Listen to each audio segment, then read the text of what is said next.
Hello, Meg here from I Teach Stamping, and welcome to today's video tutorial. Today I'm going to share with you my favorite tip on using the new border scoring plate along with your Simply Scored from Stampin' Up. So I've got a piece of Daffodil Delight, and this is 2.5 inches by 3.5 inches. And here's the magic trick, repositionable adhesive. See, I want to get this little zigzag down at the bottom a couple different ways. So I'm going to line this up, making it straight across my page, or across the plate, however you want to look at it. And then you bring in your top piece, line it up, grab your scoring tool, make sure everything is good and lined up. And then all you have to do is trace it out and you are good to go. Alright, now I want to add a second one. So this is where that repositionable adhesive is really going to come into play again. So I'm going to peel this up and I'm going to move it down. Not too far. Get it straight and stick it back down. So when you have that repositionable adhesive in place holding it for you, it makes this part so much easier.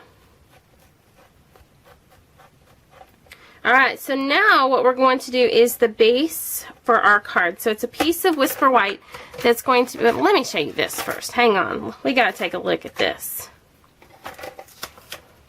Look at that! See, I love it. And then with the repositionable adhesive, all you have to do is rub it off. Alright, so now I'm going to move this out of the way and bring in a piece of Whisper White that's going to be 4 inches by 5.25 inches. And I'm just going to use the Simply Scored original board, the one that's attached to it. And I'm going to score 1/8 of an inch on all sides.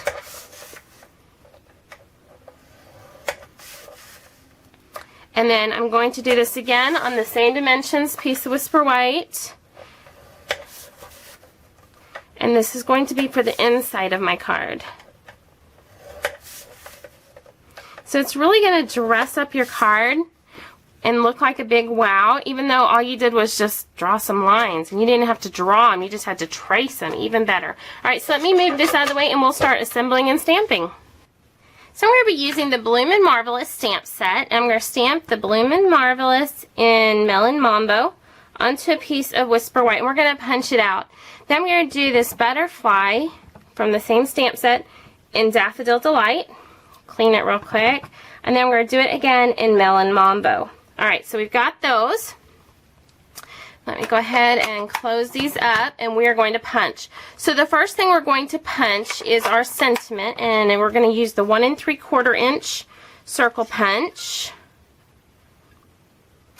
I want it a little bit lower than center.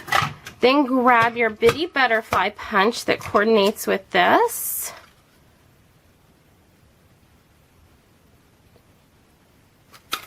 Punch that out. And this one. Okay, so now let's move our ink pad, move our stamps. I got stuff everywhere right now. Alright, so let's bring in the base of our card. So it's going to be crumb cake, 4 1/4 by 11 inches, and I scored it at 5.5. I'm going to put one of the Whisper Whites on the front that we did that scoring along the border, and then the other one on the inside. Okay. Then let's drop this Daffodil Delight into the middle towards the bottom that we also dry embossed. I've got a piece of the Polka Dot Parade Designer Series paper, and that's just 2 inches by 2 inches.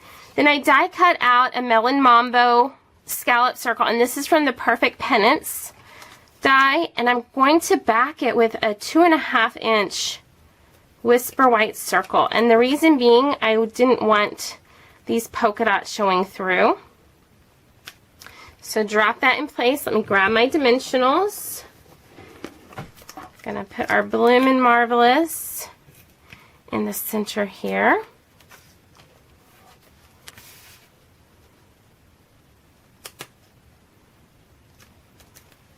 And then another dimensional behind our butterfly. And then this butterfly is just going to get some snail action. I don't see my snail. Let me just grab a mini glue dot. I've got this here. We're going to use them here in a bit anyway.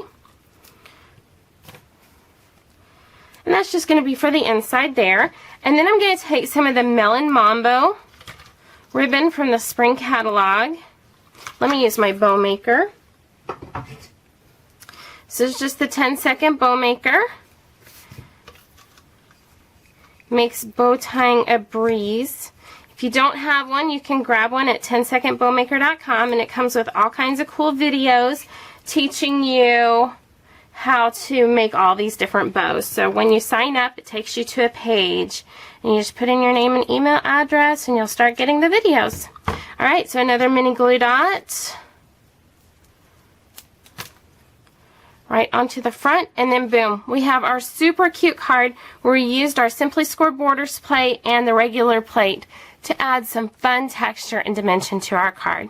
To learn more about rubber stamping for card making and scrapbooking, head on over to iteachstamping.com. And if you like this video, be sure to like it below. Also be sure to share it with your friends. Again, I'm Meg from I Teach Stamping, and have a great day.